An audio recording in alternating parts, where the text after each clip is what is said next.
Assalomu alaykum Dr. Family kanali a'zolari.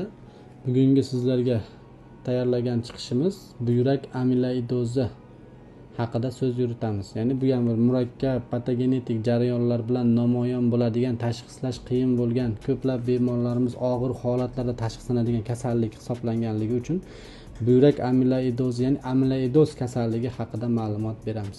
Amiloidoz kasalligi hosil bo'lgan organizmimizdagi oqsillarda, ya'ni normalniy oqsil deydigan bo'lsak, o'sha oqsillarda shakllanmagan holatlarda buyrak endoteliy va kaptokchalariga o'tirib qolishi hisobiga hosil bo'ladi. Amiloidozni 4 xil formasi bo'ladi. A amiloidoz ko'proq melomli kasalliklarda uchraydi. Buni ko'proq gematologlar va ximioterapik gematologlar davolashadi. Al amiloidoz nasli bo'ladi va A amiloidozi bu buyrak kasalligi hisobiga hosil bo'ladi. Ya'ni uzoq muddatda rejali gemodializga qatnab yurgan bemorlarda kuzatiladi. Amiloidoz kasalligida, ya'ni poliartritda, tuberkulyozda, suyak silida, xolangit, ya'ni murakkab sistemali kasalliklardan keyin hosil bo'ladi. Amiloidoz kasalligida uchragan bemorlarimizda ularda klinik belgilari, ya'ni doimiy siydik tahlilida oqsil hosil bo'ladi. Ya'ni doimiy proteinuriya kuzatiladi.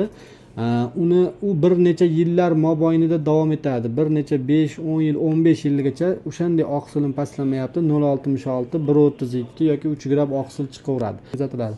Amiloidoz ham juda tashxislash va murakkab qiyin bo'lgan jarayon. Bu barcha ichki a'zolarimizda og'ir asoratlarga olib keladi. Yoki masalan deylik, bu kasallik bilan uchragan bemorlarimizga o'sha ximioterapiyalar, purs terapiyalar, glyukokortikoidlar, immunosupressantlar, APF ingibitorlar va oqsil hosil bo'lishini buzilishiga olib keluvchi omilga ta'sir qiluvchi purin va purinin asoslariga oqsilga aylantirib beradigan moddalarimizni tavsiyalar qilamiz. Aziz yurtdoshlar, bu murakkab patogenetik jarayonlar bilan namoyon bo'ladigan kasallik. Shuning uchun bu kasallik aniqlanganda yoki kimdadir amiloidoz kasalligi bilan uchragan bemorlarimiz zudlik bilan nefrolog mutaxassislar ko'rigiga borishingizni so'raymiz. Yoki bizni Dr. Family klinikasiga murojaat qiling. Qancha erta aniqlab oladigan bo'lsak, biz bu bemorlarimizga shuncha erta yordam beramiz. Erta tashxislangandan keyin to'g'ri qo'yilgan tashxis yarim davo hisoblanadi. Ko'plab bemorlarimizni hayotini saqlab qolishga harakat qilamiz. Sog' bo'linglar, salomat bo'linglar. Sizlar bilan vrach nefrolog Shuhratjon Ahmadaliyev bo'ldi.